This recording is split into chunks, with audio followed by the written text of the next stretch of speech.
In medieval times, there was no electricity, no running water, and definitely no corner store to save the day. Survival wasn't optional. It was a daily challenge. But medieval peasants didn't just scrape by. They built skills that held entire villages together. They knew how to spark a fire from scratch, heal sickness with wild herbs, and make food stretch through the harshest winters. These weren't hobbies.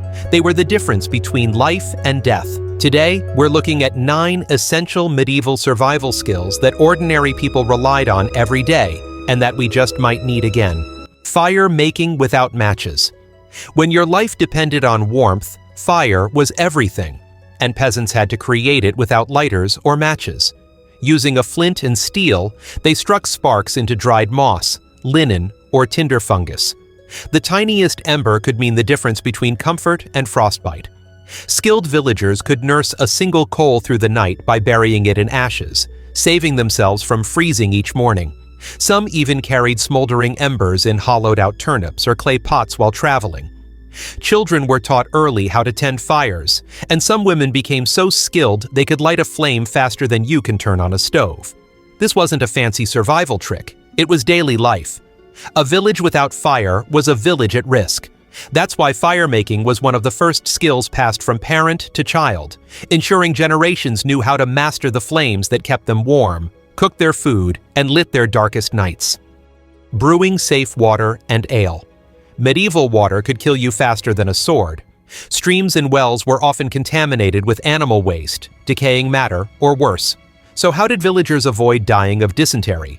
They brewed beer. No, not for fun, because boiling water during brewing killed harmful microbes. Small ale, a weak, low-alcohol beer, was safer than plain water and consumed daily by children and adults alike. Even babies were given watered-down ale. Villagers became experts in fermenting grains like barley or oats with yeast, often using communal barrels that bubbled with sour, life-saving froth. Brewing wasn't just a skill, it was a survival system. Peasants adjusted recipes depending on season and harvest. They reused mash, saved yeast from old batches, and sometimes flavored their brew with herbs like yarrow or sage. Brewing was often done by women, who passed down the practice like a family secret.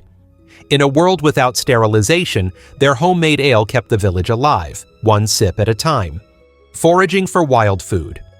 Before grocery stores, there were meadows, forests, and hedgerows, and medieval peasants knew them like their own front yards.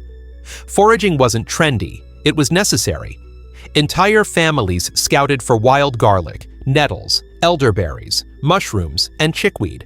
They knew which plants healed, which fed, and which would send you straight to a shallow grave. Kids learned early to spot edible greens and dig for roots, while elders memorized seasonal cycles. A good forager could turn a patch of weeds into dinner and medicine. Acorns were ground into flour during famine. Hazelnuts and berries became crucial energy sources. One misstep, however, and someone might chew nightshade instead of herb Robert. Foraging was peasant science, an encyclopedia of plants passed down through word of mouth and aching stomachs. In times of shortage, a single elder with good foraging skills could save an entire hamlet. It wasn't just survival of the fittest, it was survival of the most knowledgeable. Preserving food without refrigeration.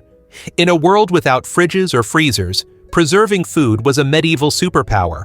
Villagers had to stretch harvests and store meat for months without anything spoiling. Their secret?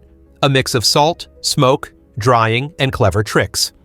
Salted pork hung from rafters, smoked fish lined chimney beams, and dried beans clattered in sacks like culinary treasure.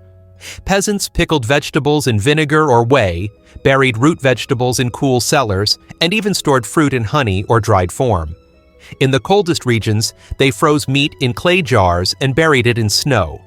Summer was a mad dash to gather, prep, and preserve enough food to survive winter. Entire families worked together, salting meat, slicing apples, drying herbs. A mistake meant mold, sickness, or starvation. But a well-stocked larder? That was life insurance. These food-saving skills weren't just practical, they were sacred, the kind of knowledge whispered from mother to daughter, generation to generation. Spinning and weaving cloth. You didn't survive medieval winters without good clothing, and you couldn't buy it at a store. Spinning and weaving were essential for warmth and trade. Women, and sometimes men, spun wool or flax into thread using drop spindles, then wove it into cloth on large looms. Every thread was earned with hours of effort. From shearing sheep to dyeing fabric with herbs, the entire village often contributed to producing a single blanket or tunic.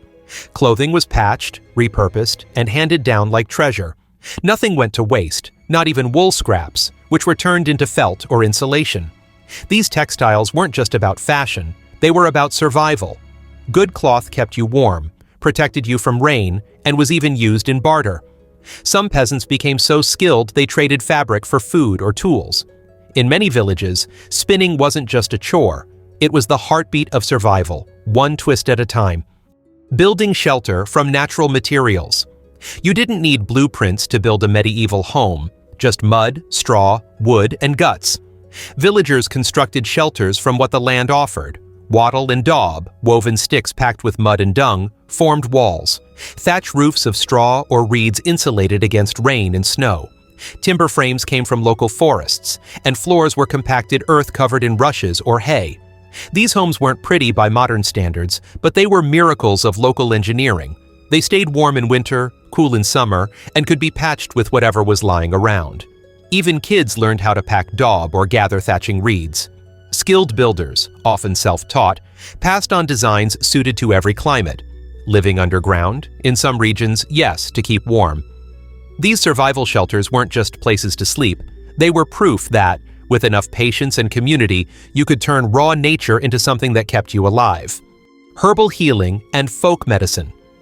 When a villager got sick, there was no hospital to rush to, just grandma's garden and centuries of oral wisdom. Peasants knew their plants. Yarrow stopped bleeding, comfrey helped broken bones, chamomile calmed fevers, and garlic was the go-to medieval antibiotic. These weren't guesses, they were hard-earned remedies, passed down after generations of trial and painful error. Villagers brewed teas, made poultices, or packed wounds with mashed herbs and spiderwebs, yes, really.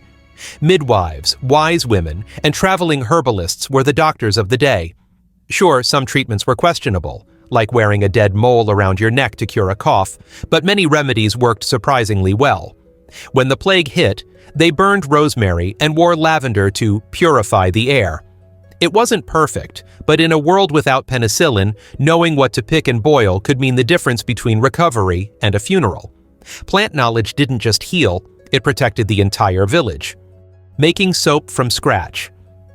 Hygiene might not be the first thing that comes to mind when you think about survival, but in the Middle Ages, making soap was a vital skill, especially when plagues, parasites, and infections lurked around every corner. Peasants didn't have scented body wash or fancy shampoos, but they knew how to make basic soap using animal fat and wood ash. It wasn't glamorous, but it got the job done. The process started with collecting ashes from the hearth, then leaching them with water to produce lye. Lye is caustic and dangerous to handle, but once mixed with rendered animal fat, it triggered a chemical reaction called saponification. That's right, these villagers figured out a scientific process with 0 chemistry degrees. The final product was a grayish, soft lump that smelled rustic, but it cleaned skin, clothes, and tools, and even helped treat wounds. Soap wasn't just for cleanliness, it played a crucial role in disease prevention. Especially during times when bathing was rare and outbreaks were common. Some peasants added herbs like lavender or rosemary for scent and extra antimicrobial power. It may have looked like a medieval mud cake, but this homemade soap was a powerful tool for survival, one that made a real difference in whether you stayed healthy or got sick. Community cooperation and barter. No one survived the medieval world alone. In peasant villages, survival was communal. People shared tools, labor, food, and knowledge. If one family had a bad harvest, others pitched in. If someone built a new roof, neighbors helped raise it. This wasn't charity, it was smart survival. Barter thrived. A bushel of grain for a pair of shoes, a wool cloak for help during harvest. Everyone had something to trade, whether it was physical goods or skills like mending, plowing, or storytelling. Festivals and market days weren't just for fun. They were critical for swapping goods and gathering intel and gossip. Even communal baking ovens and village wells became places of connection. This social glue turned a handful of vulnerable families into a resilient, self-sustaining network. In a way, the most important medieval survival skill wasn't hunting or building, it was being a good neighbor. When everyone has your back, you all make it through. The forgotten genius of survival. Medieval peasants didn't just survive, they thrived with what little they had. They didn't rely on high-tech gadgets or emergency kits. Their survival toolkit was built from memory, muscle, and community. These weren't just life hacks, they were life itself. A root cellar wasn't a trend, it was the difference between food or famine. Fire starting wasn't a party trick, it was warmth, safety, and cooked stew. And knowing which herb could save your child's life. That was priceless. In today's world, we often laugh at the past as if we've outsmarted it. But in reality, many of us wouldn't last a week without electricity, plumbing, or a smartphone. Meanwhile, a medieval peasant with a dull knife and a few seeds could feed a village, heal wounds, and rebuild after disaster. That's not primitive, that's genius. Maybe we don't need to live like peasants to respect their wisdom. But in a world full of convenience, maybe we'd be wise to remember what kept our ancestors alive.